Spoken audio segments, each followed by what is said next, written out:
Hey, what's up? MKBHD here. Okay, so Windows XP was great. Then Windows Vista was not great. But then Windows 7 was great. Then Windows 8 with the tiles was not great. Windows 10, great. And now Windows 11, no pressure Microsoft, but this is your chance to break that cycle. So today we got a Windows 11 reveal, the newest, next version of Windows coming as a free upgrade this holiday season to a PC near you. Now it's funny, a lot of you probably know me as a Mac user most of the time just because I've used a lot of Macs here at the studio, but that's not actually because of Mac OS. I switched to Mac OS for the most part at work because of an app, because of Final Cut Pro. So I'm perfectly happy to spend time in Windows all the time. And so watching their unveiling event today, I actually felt more compelled to react to this Windows unveiling than anything they've done over in Apple Camp lately in the desktop stuff. At the end of the day, though, it's just an operating system, and you're going to have to run apps on it, so we'll get to the app situation in a minute, but there's plenty of interesting stuff now that they're doing here in Windows 11.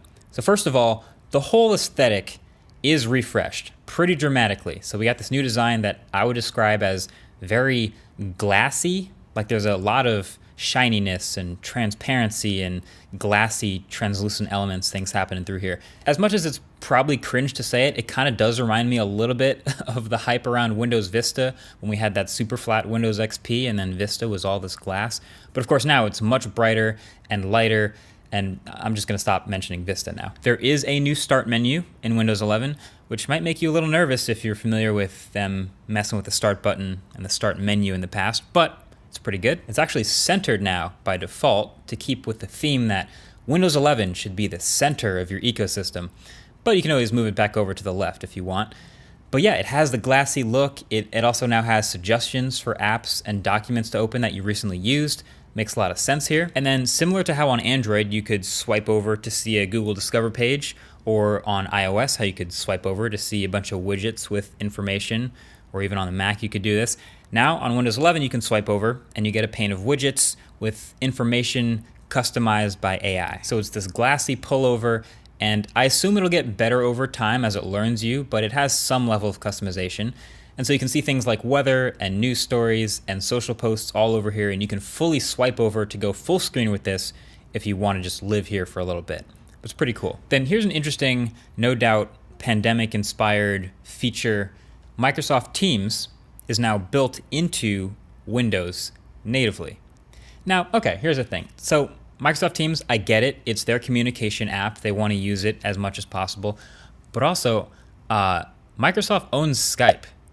And they bought Skype for $8.5 billion. So when I think of what Microsoft could do to like make communication easier in Windows, that's just what came to my head. But you know, they're trying to promote Teams and make it the default messaging app and push it more among regular people. So the demos they were showing in this event were just people having chat conversations with friends and family and just hopping on casual video calls on Microsoft Teams. Now, I don't know about you, but I've always thought of Teams as a business app, like a corporate video conferencing app, because that's the only thing I've actually used it for. It's literally called Teams. So I kind of wonder if building it into Windows will actually have the intended effect. Like, it's coming out during the holiday season, which is in a couple more months. So again, we'll probably want to be mostly done with video calls by then. But even for casual video calls, like Zoom definitely broke through from the enterprise to like being the default video calling app for the world.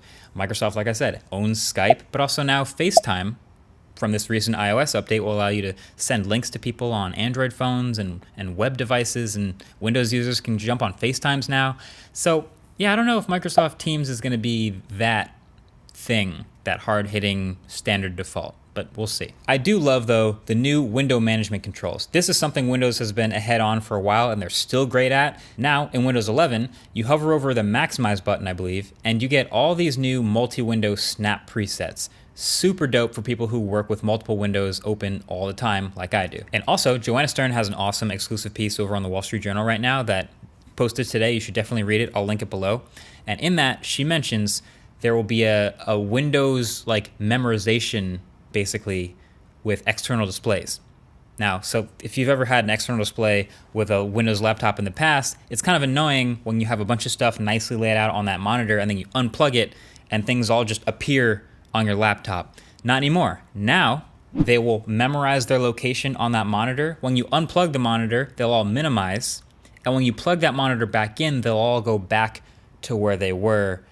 That's pretty dope. But the biggest new thing, the biggest, most headline-worthy new feature from Windows 11 that caught my eye the most has to do with apps. So this is the headline, ready? This is what can be printed up at the top super simply. Android apps can now run natively in Windows 11. So right off the bat, that is pretty cool. They're showing it's compatible with the window management controls, and it can potentially give you access to a whole new suite of millions of apps that we all know and love, working perfectly on the desktop or the laptop or the 2-in-1 that you carry, whatever runs Windows. You gotta bring the most popular apps to Windows to get people to use Windows, right? But there are some more details behind that super simple headline. So this is made possible through a collaboration actually between Microsoft and Amazon. So actually what's going on here is it's loading up the Amazon App Store for Android apps into the Microsoft Windows App Store. And this is all going to be run through Intel Bridge technology. So again, from Joanna's piece, she notes that you'll be able to search through the Windows App Store like normal. And when you find an Android app in there and you click to download and install it, you will have to be signed in to an Amazon account because it's coming from the Amazon App Store. And actually, the first time you ever do this, it'll have you download and install the Amazon App Store app for Windows, which it's just the first time, but it'll work. And then from there, you'll be able to download all these Amazon App Store apps.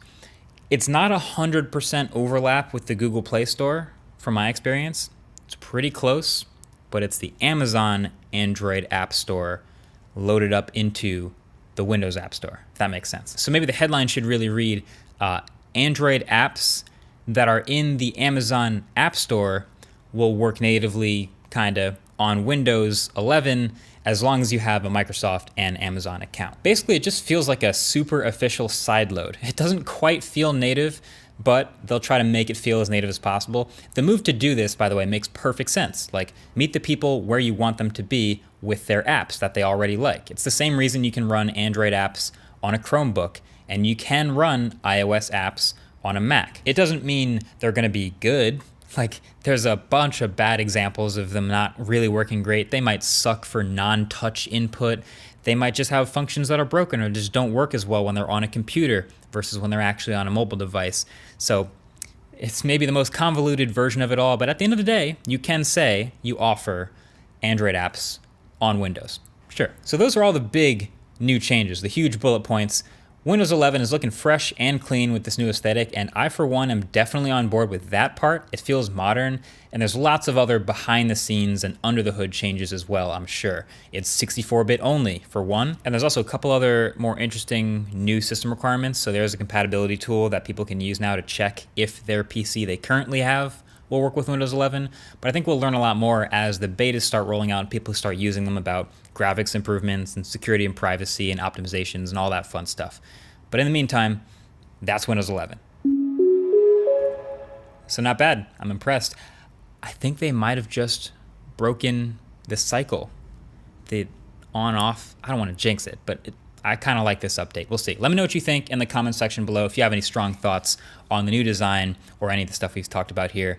Let me know if you also actually care about running Android apps on Windows. I'd be super curious. Thanks for watching. Catch you guys in the next one. Peace.